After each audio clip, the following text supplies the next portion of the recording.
This is the theme of setback and misery. Conclusion: what have we learned?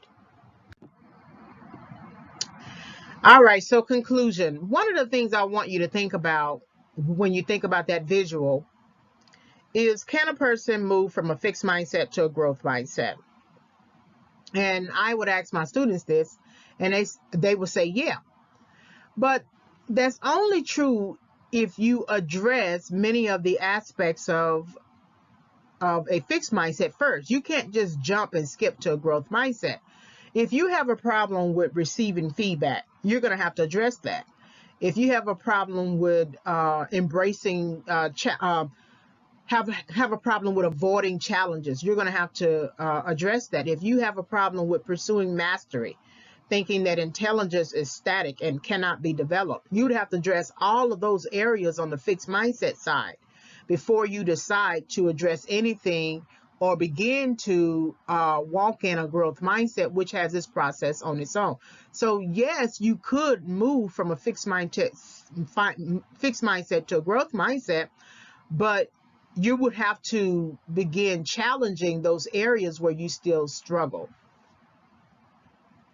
And yes, you can have a fixed mindset in certain areas of your life and have a growth mindset in other areas of your life.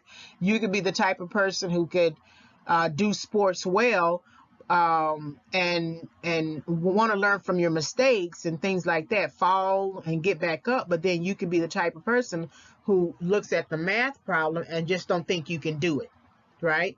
And say, okay, I'm not going to do it, or I'm just going to pass with a 70 in the class. When in reality, if you put more effort into your learning, you could actually pass with an A, right? If you work out the problems, if you do what the teacher asks you to do. So that's what I want you to think about when you are considering fixed mindset and growth mindset. So in conclusion, what can we learn from Annie Wilkes' setbacks? What can we learn from Paul Sheldon's setbacks? What can we learn from Sheriff Buster's setbacks? And what can we learn from the writer-director's setbacks? So Annie Wilkes' setback is essentially seeing the task all the way through. Whatever goal you set, see it all the way through, even if it becomes difficult. So that means you have to be careful about the goals you set. If the goal was to usher Paul Sheldon to recovery, that was the main goal. Trying to become Paul Sheldon's editor and taskmaster isn't the right goal. She could have become a taskmaster in terms of helping him learn how to walk, and we never see her do that. We never see her other than patch him up.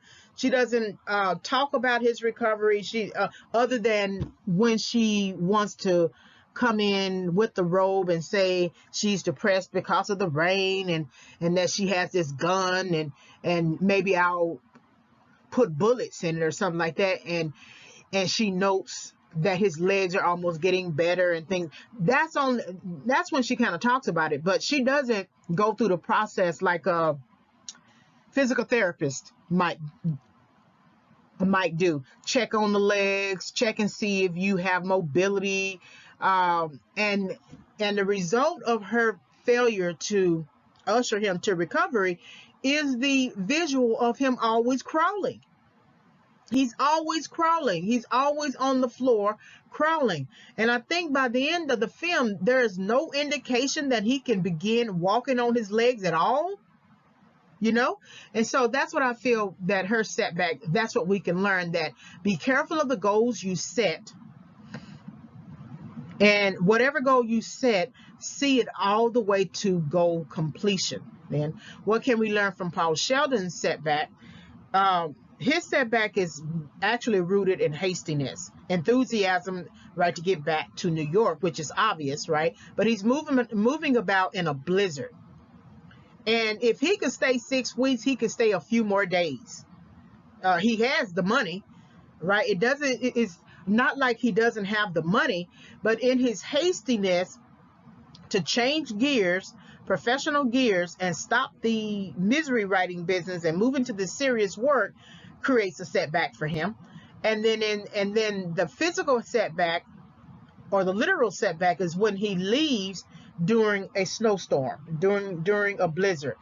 And I would challenge the hastiness that even though you may be eager to do something else, you need to really address it and think about it first, and outline it and talk it over honestly, right? Because you want to end something that is financially and economically productive, and that is that really garners a reputation, sustains a reputation with the publisher.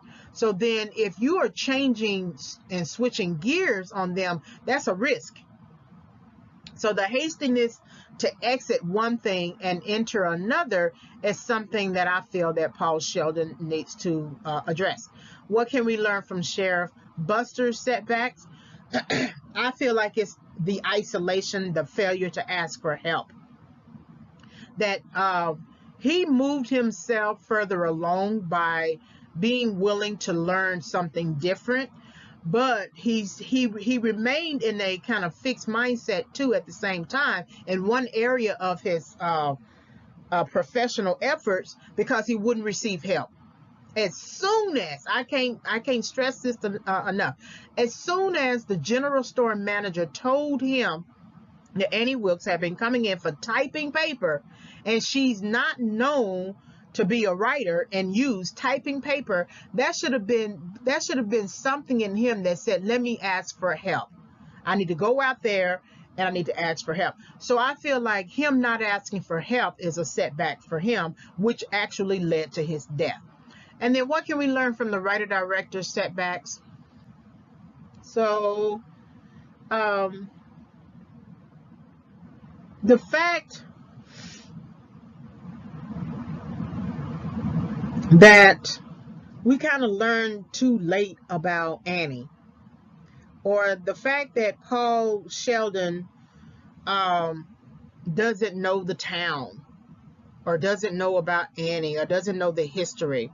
It might have looked kind of different in film had Paul Sheldon known about Annie and then ran his car off the road and she sort of rescued him and then trapped him in the house. What to do then, right?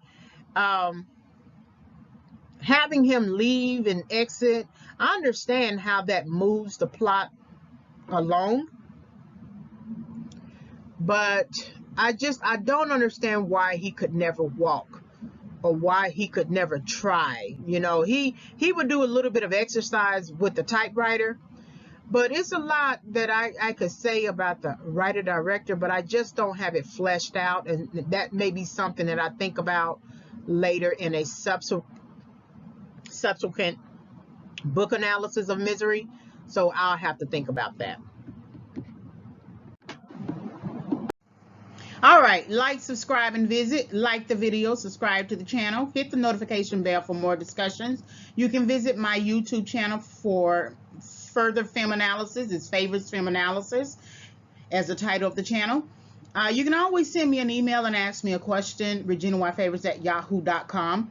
My Overcoming Setback 5 Keys for Entering and Exiting Correction book will become available around October 2021. I'm still doing some editing. The book does not focus on film analyses, but I use the content that I created for the book to support my my perceptions of setback used as a theme in select films. So when the book becomes available, I will send out a notification video, audio. Thank you very much for visiting the channel.